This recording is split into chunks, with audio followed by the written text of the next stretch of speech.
the same result.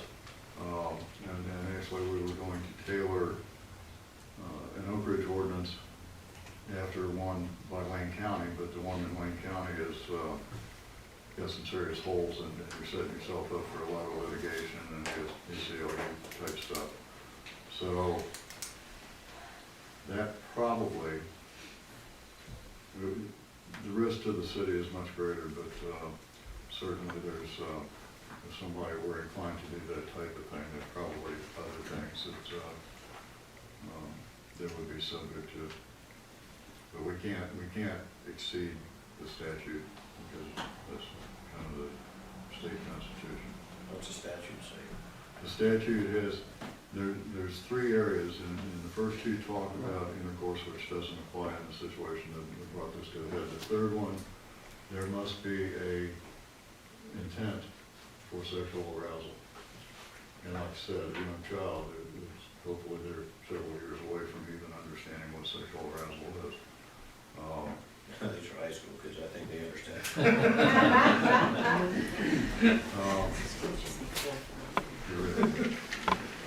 And actually, I could pull the statute, but there was one subparagraph in the statute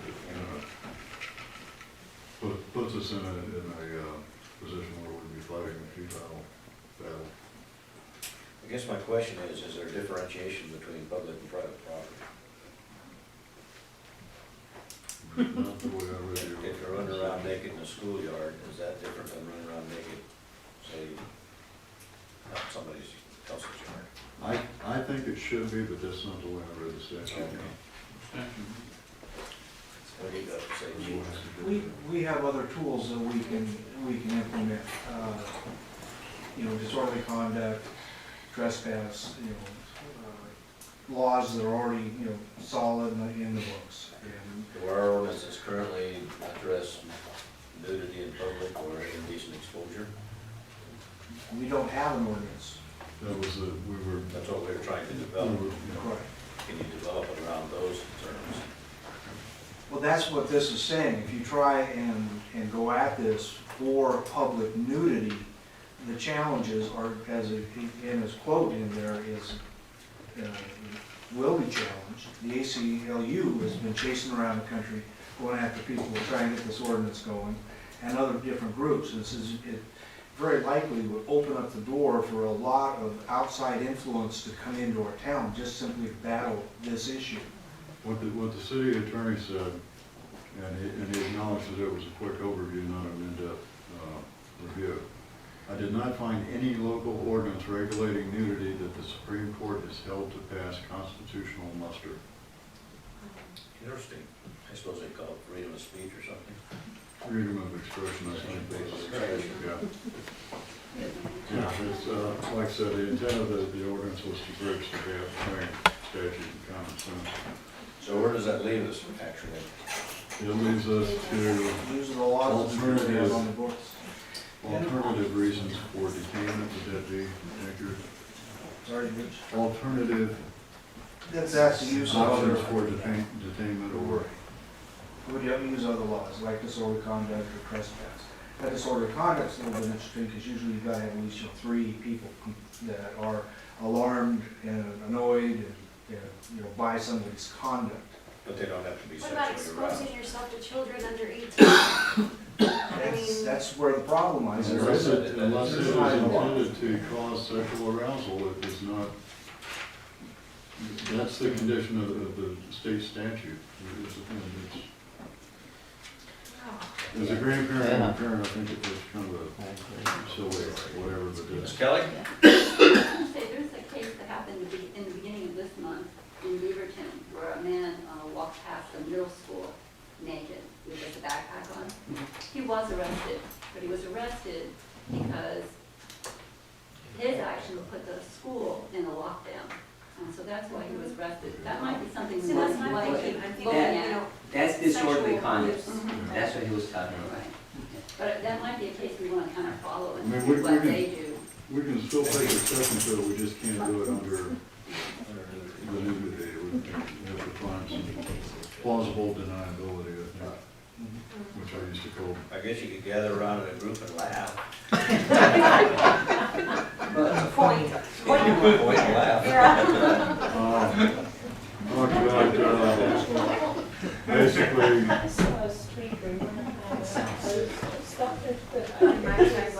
Sounds like you're probably, not gonna carry that much further, is that what I understand? probably, it's almost, Okay. it's a losing battle.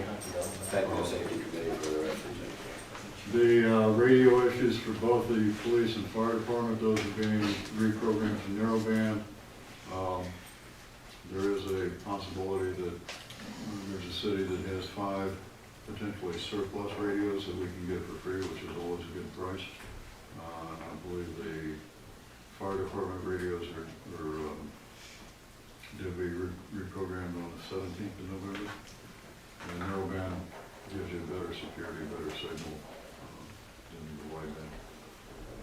Discuss the police department HVAC replacement. The one they've got is beyond repair and at some point in time needs replaced to keep the electronics cool, mostly. And estimated a cost of $7,500,000 on that, which, talking with the city administrator, that is within the new equipment budget. Talked about the cattery, it wouldn't be a public safety meeting if we didn't.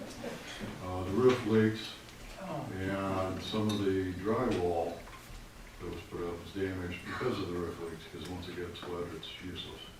So, looking into bids and that sort of thing on fixing the roof, and then we'll talk with Chief Scobert. I've got the equipment time this time of the year and that sort of thing. Him and I will get together on a Saturday or something and really drive all day. Yeah. It would be nice just to have a public safety committee meeting, but we're not talking about the catering. Yeah. Fire department, we got an individual going out on medical leave. At this point, it's, we don't know if, how long that's going to be, and, at this point, there's not a lot to, brief on that until we get some engineers. And Rescue 18 is down. Did I miss anything, Rita? Shouldn't think of. Just a general discussion that Chief Scobert is looking to hire a second in command for the police department. And he's looking into, see what it would cost to hire someone for noxious growth abatement Right. for those people that aren't doing it, and it's gotta be done for safety reasons. We would have someone in and Put a lien on the put a property. lien on the property for it.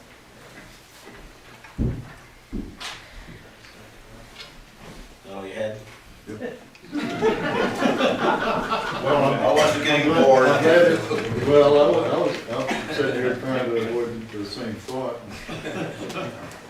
Okay, oh, so you gave me So you start talking, I'll go. Okay, as many of you may or may not know, there's a group, the Amtrak Action Committee, is working in town to try and get a Amtrak to stop in Oakridge. And they've met with Amtrak, a representative from the Amtrak, and they're proceeding ahead with this. And we do have a report here in front of you as to where there are. I wasn't aware that there were so many stops on Amtrak between Seattle and, there's 32 stops between Seattle and Los Angeles. And they base it on the distance between stops and the population that it serves. So the controlling people in this is not Amtrak, but Union Pacific, because they own the rail line. And the committee is working with both of these. Everybody appears to be pretty positive, and as they develop stuff, we will get it treated.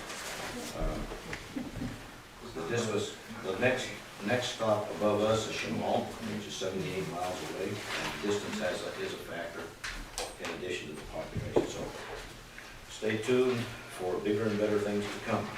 Is there any other committee reports? All right, hearing none, we will. Hi. Hi, I just wanted to remind Dan, who stepped out, I think he forgot the audit committee report.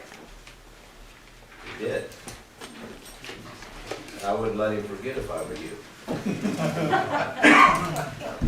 When he gets- He had returned. He has Does returned. anybody want to see the Amtrak? He had intended to do that, he just had to leave. Audit committee? Oh. Actually, we met last week, and basically the audit report, because we did 3 of them in a year, a lot of the problem areas that they've been addressed and taken care of, but not yet reflected in the report, if that makes sense, because there's a bit of a lag time. But the audit that we just got back had no material deficiencies. That's a clean report, and that's pretty good considering a year ago we were taking this claim, which is not a good thing. And like the report I mentioned earlier, the auditors are here next week after next. We got And myself, Mayor Shorey, and Ms. Kenyon will be meeting with them on the 15th. We just got to figure out what between them and us, what's the time that fits everybody's schedule.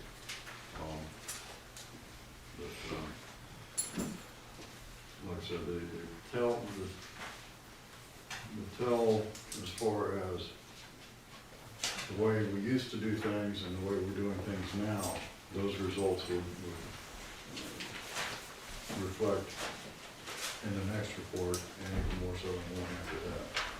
So, and that's just kind of the timelines and that sort of thing. Anything to add, Dawn? Okay.